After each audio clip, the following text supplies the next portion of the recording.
The internet was designed to be a library, a place where human knowledge could be cataloged, shared, and preserved. But if you build a library big enough, there will always be corners that the light doesn't reach. There will always be books that shouldn't have been written and authors who don't want to be found. For most of us, the web is a utility. We use it to talk to friends, watch movies, and work. But just beneath the surface of social media and news sites lies a digital wilderness.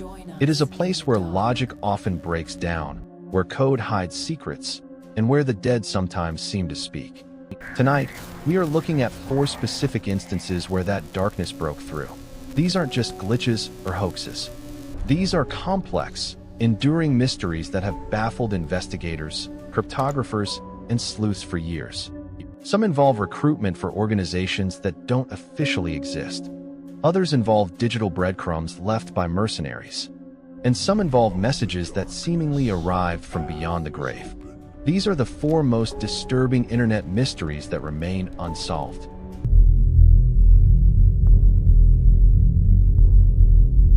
It started with a black screen and white text.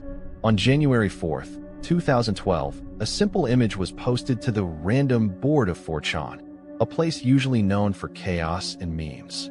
The message was stark, professional, and terrifyingly intriguing. It read, "Hello. We are looking for highly intelligent individuals. To find them, we have devised a test. There is a message hidden in this image. Find it, and it will lead you on the road to finding us. We look forward to meeting the few that will make it all the way through. Good luck." It was signed simply, 3301. Most people scrolled past it, assuming it was a prank. But a few curious users downloaded the image and opened it in a text editor. There, buried in the code, was a cipher, a Caesar cipher, that led to a URL. This was the first step down a rabbit hole that would consume the internet for years. This wasn't just a puzzle. It was a global scavenger hunt that required knowledge of steganography, Mayan numerology, cyberpunk literature, and advanced cryptography. As solvers cracked each layer, the puzzles became harder. They weren't just digital, either. At one point, the trail led to physical coordinates in locations around the world: Warsaw, Paris, Seattle, Seoul, Arizona, California, and Hawaii. Think about the resources required for that.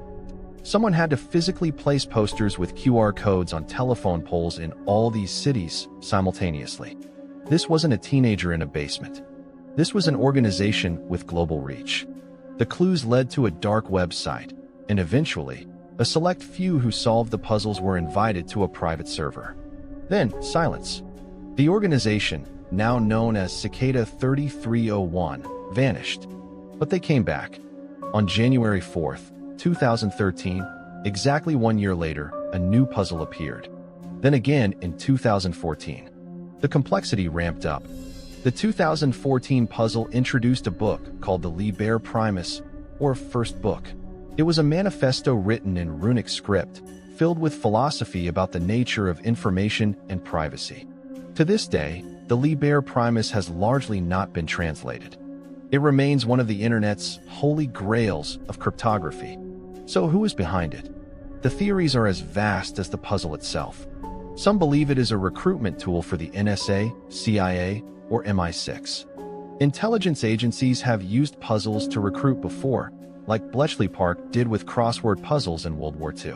But Cicada's philosophy seems almost anti-government, preaching total anonymity and freedom of information. Others believe it's a cyber mercenary group, or a bank, or a cult.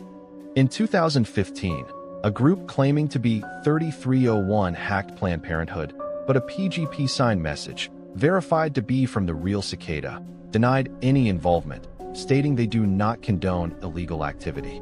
That is the most chilling part, the PGP signature.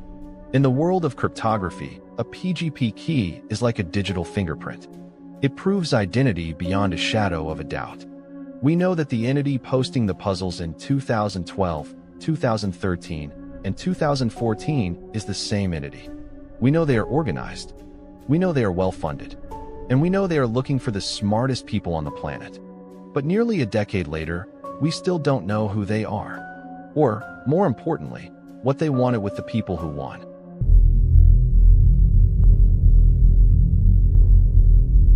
If Cicada 3301 is the intellectual mystery of the internet, Lake City Quiet Pills is its gritty, violent counterpart. This is a story that feels like it was ripped from a spy novel, but the evidence is uncomfortably real. It began on Reddit in 2009 with the death of a user named Religion of Peace. This user, often referred to as ROP, was a prolific poster. He was known for being a bit strange, an old man, claiming to be a military veteran, who moderated a subreddit called Jailbait. When he stopped posting, another user named 2-6 appeared and announced that ROP had passed away at the age of 79. It seemed like a normal, albeit sad, internet moment. But internet sleuths, ever curious, began digging into ROP's history. They found that he frequently linked to a website called Lake City Quiet Pills. On the surface, Lake City Quiet Pills looked like a bad image hosting site from the early 2000s.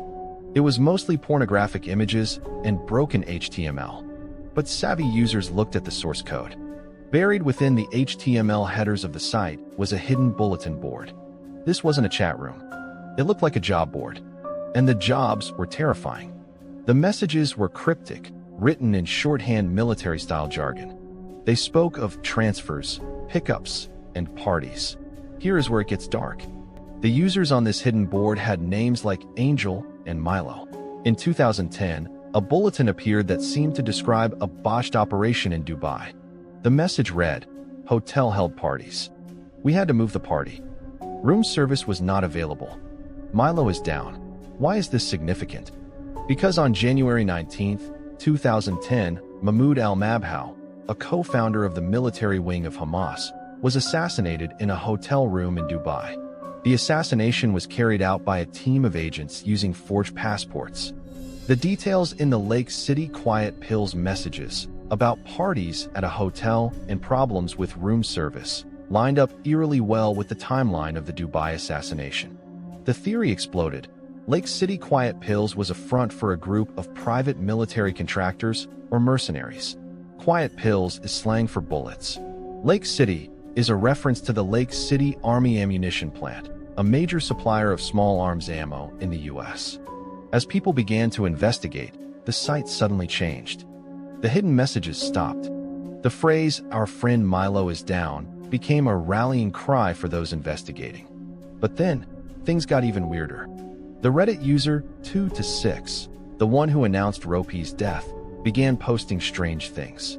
He would upload photos of his grandpa's old military gear. But analysis of the photos' metadata suggested they were taken much more recently. Then, the site disappeared. It was scrubbed from the internet. But the trail didn't end. Investigators found that the domain was registered to a man named Milo, the same name as the operative who was supposedly down in Dubai. Is it a hoax? Possibly. It could be an elaborate role-playing game that ran for years without anyone noticing. But the level of detail, the specific knowledge of military logistics, and the coincidence with the Dubai assassination keep this mystery alive. It suggests that while we use the internet to watch cat videos, there are others using the same cables and servers to coordinate hits, move weapons, and mourn their dead in code.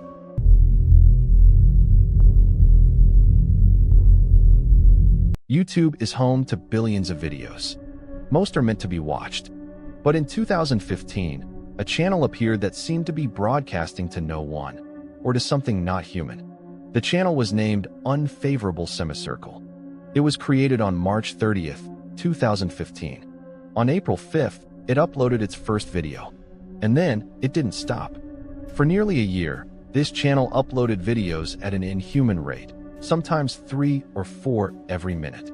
By the time YouTube suspended the channel in February 2016, it had uploaded over 72,000 videos. The content of these videos was the stuff of nightmares. They were usually titled with the astrological symbol for Sagittarius, an arrow, followed by a random string of numbers, or names like Lock and D-Lock. The visuals were abstract, pixelated brown blurs, static, or just a single dot on a screen. The audio was even worse. Distorted, high-pitched screeches, or a garbled, synthesized voice reading out random numbers and letters. One video was 11 hours of silence. Another was just seconds long. The internet was baffled. Was it a numbers station, a way for spies to communicate via public channels? Was it a test channel for YouTube's own compression algorithms? Or was it something darker? A community formed on Reddit to solve it. They analyzed the audio spectrograms and found hidden images. They overlapped the frames of the videos to see if they formed a composite picture. In one case, combining frames from the video lock revealed a grainy but recognizable image. But an image of what? It looked like a man or a face, distorted beyond recognition. The channel was particularly disturbing because of its persistence. It felt like an automated mind screaming into the void. When the BBC reported on the mystery in 2016, the channel was terminated almost immediately. But then, copycat channels appeared. And seemingly, the original creator moved to Twitter and a new YouTube account, continuing the stream of data. In 2022, a person claiming to be the creator stepped forward, stating it was an outsider art project, intended to see if people would watch something truly unknowable.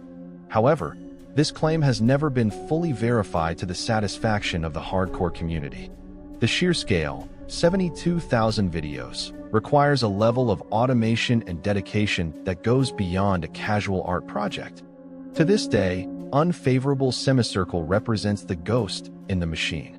It reminds us that there are algorithms running on the internet that we don't understand, generating content that isn't meant for human eyes. It is a mystery of sheer volume, a digital monolith that appeared, screamed thousands of times, and then vanished.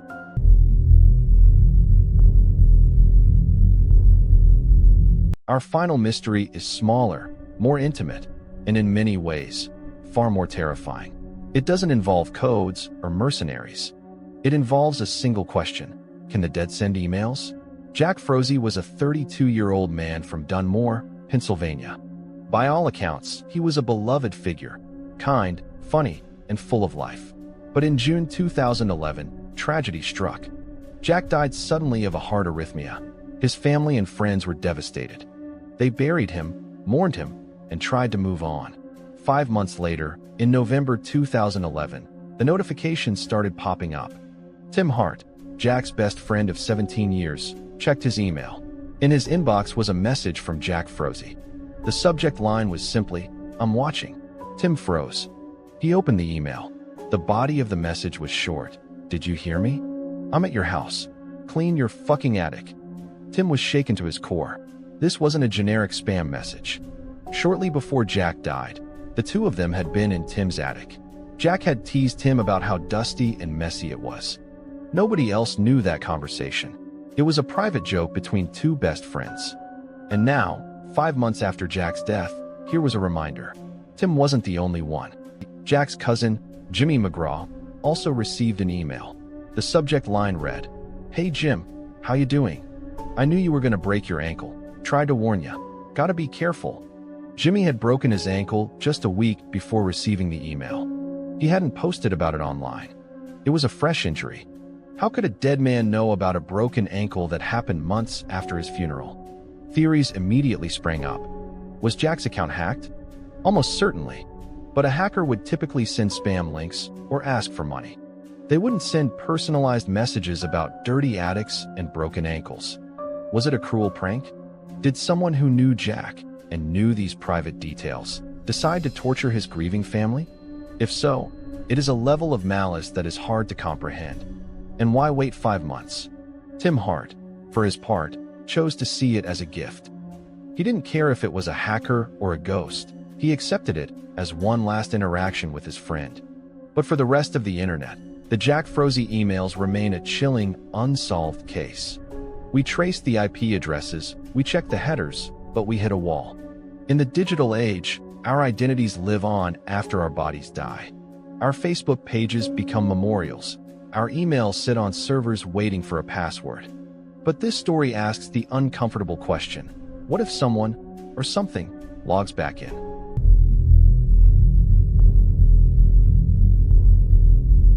These 4 mysteries, Cicada 3301, Lake City Quiet Pills, Unfavorable Semicircle, and the Jack Froese emails, show us the different faces of the internet's unknown. One is a puzzle that challenges the world's brightest minds. One is a glimpse into the cold, violent world of professional killers. One is a chaotic, algorithmic scream. And one is a whisper from a lost friend. They remain unsolved because the internet is designed to hide as much as it reveals. It is a place of masks.